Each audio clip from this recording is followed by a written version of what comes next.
Contract కార్మికులు 4 మాసాల నుండి, పర్మనెంట్ ఉద్యోగులు 2 మాసాల నుంచి కూడా జీతాలు లేకుండా చేసి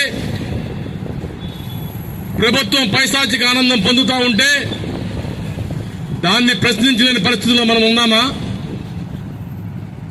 మనమేమి గ్రాంట్లు అడగడం లేదు, సబ్సిడీలు అడగడం లేదు.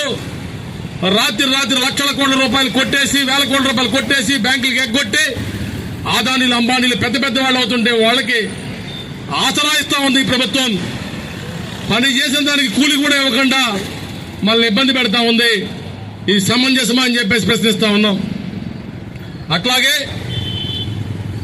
మనకి జీతం ఇవ్వకూడదని నిర్ణయం చేసినటువంటి యాజమాన్యం జీతం తీసుకోలేదా?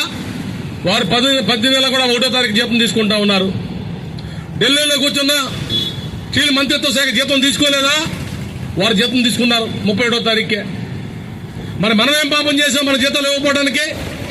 ఈ జీతాలు ఇవ్వకపోవడం మూలంగా ఈ గత వారంలో 10 మంది రకరకాల మెడికల్ సమస్యలు వచ్చి ఎలా మేనేజ్ చేయాలో తెలియక ఈఎంఐల్ని కానీ ఫ్యామిలీని కానీ హాస్పిటల్కి వెళ్ళిన పరిస్థితి మీకు అర్థం కావడం లేదా?